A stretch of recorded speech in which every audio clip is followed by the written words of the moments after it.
This Taxus baccata, or yew, began life as a nursery plant and was developed for a number of years before its owner asked me to sell it for him. After it sold to another enthusiast, I was asked to style the tree, and this video traces the course of that styling, including a very heavy bend to bring the foliage back towards the base. This made the tree appear older and more powerful. All material has the potential to become a good quality bonsai. We just need to apply good technique and some time. The first part of the journey of the tree was at a Bonsai for Me workshop at a nearby hall here in Aylesbury in February. Assisting me on the day was Stolp, who is well known as having apprenticed with me for over 5 years, and Redondo, who has also assisted me many times before. Their help is invaluable when working a dozen or so trees during a one-day workshop. A wide range of trees and skill levels are actively encouraged at the workshops. This superb Trident maple grown over a rock was a notable tree, and its owner had brought it in for help repotting. With Sean and Jose's help, the tree was turned in its pot to show off that superb Nabari.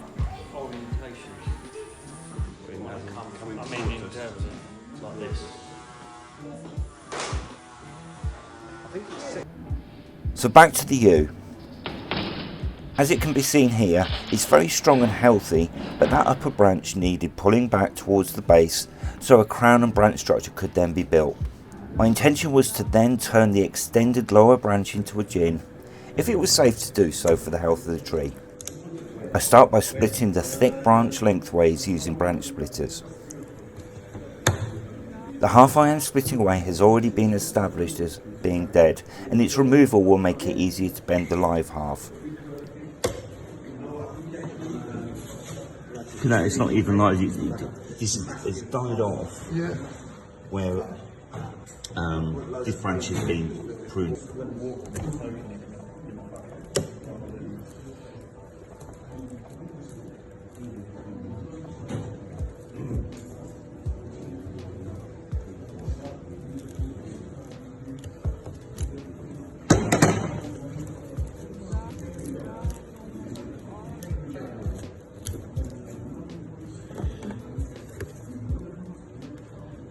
Now. I then use the Dremel to hollow out more of the interior of the branch. This will enable Sean to insert wire inside the branch when he preps it all for me.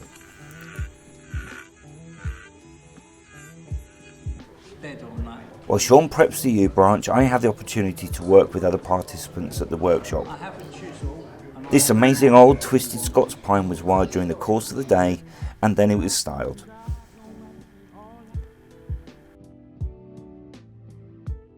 Sean starts by inserting heavy gauge wire into the yew branch, the purpose being to help distribute the stress on the branch as it is bent. This will ensure that the branch can't simply snap in half.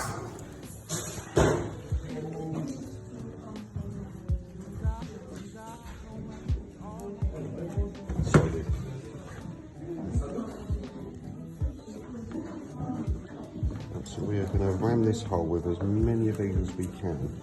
And what this does, this is a technique that I believe was pioneered by Kimura. We can literally properly fill that space, because obviously the holding power that these have compared to just the coils around the trunk, yeah, is greater.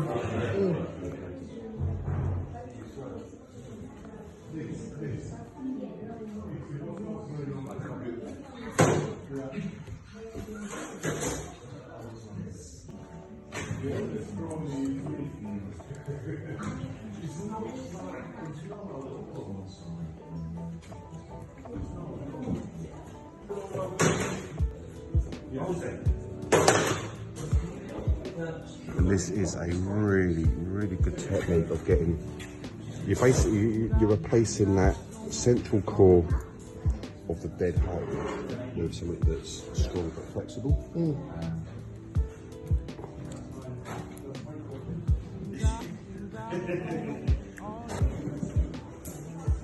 what I'm going to do is just going to put some of the extra amalgamation around the end to try and stop any of that wire sort of poking through when the bend's done, if that makes sense.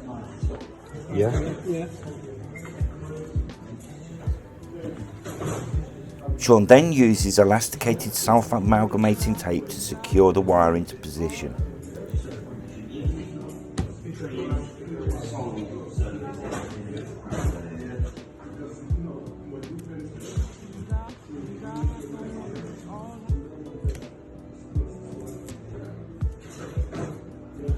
And the trick is to this is to get them in there nice and tight, yeah?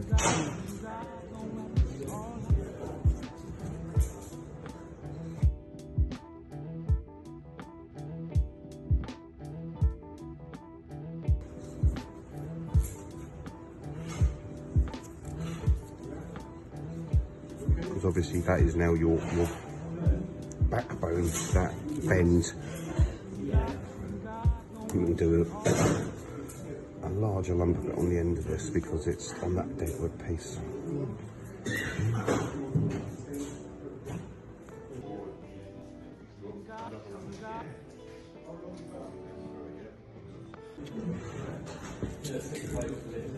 When you're doing this, stretch it and wrap. Make sure you get a good half and half wrap. It takes time. Literally a foot of this stuff goes almost like 2.5 foot. Do you know what I mean?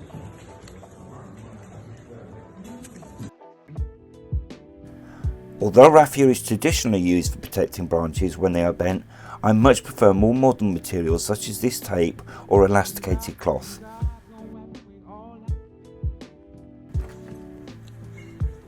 With the branches fully wrapped with tape, Sean applies heavy gauge wire.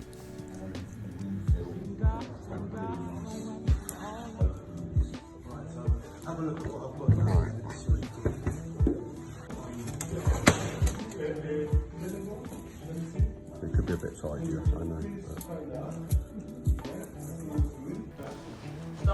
Meanwhile, another fully wired and styled tree belonging to another participant, a beautiful European larch with fantastic ramification.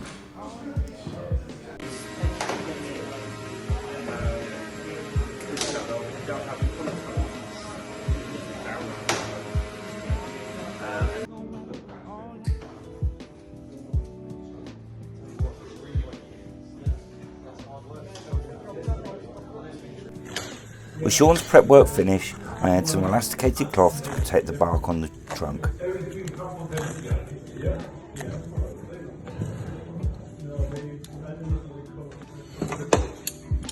I then apply a branch bender to the heavy branch. This will allow me to gently squeeze the branch into position. It's a very useful tool for putting heavy bends into a relatively short section of a branch.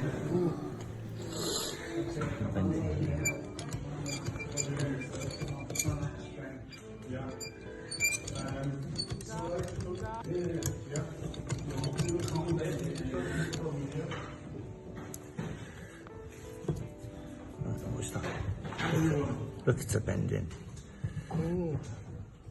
That makes life a bit easier, doesn't it?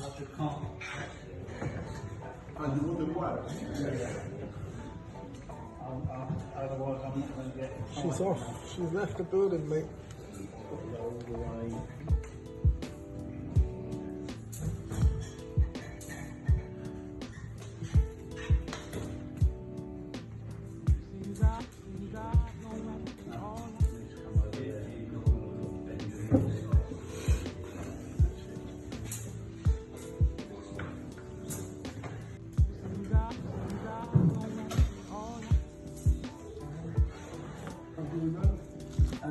We might as well take it to there just to finish it. I might as well leave it. Branch bender is then replaced with a guy wire made of copper to secure the new position of the branch. With the main branch bent back into the desired position, I can style the rest of the branches.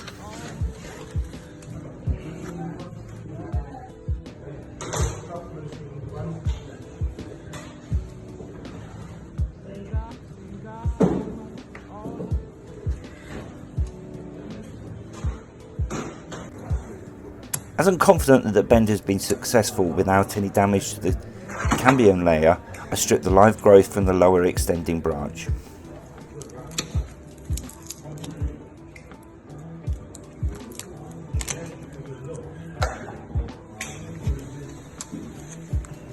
With the work for the day complete, the yew is much more compact and powerful and has taken a big step forward.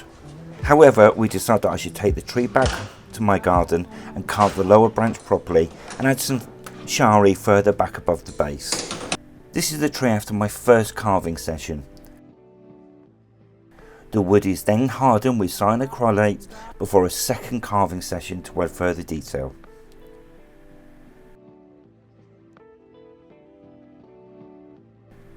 Finally, a few weeks later in late March, the work is complete. There is some debate as to where the best front is for the tree. As you turn the tree around, you can see it looks good on 3 or 4 different points. As I finally put together this video, 2 months after styling in April 2020, the tree is full of new buds and is certain to have recovered from this work by the summer. Still in a training container, the tree will be ready for a final bonsai pot next year in 2021.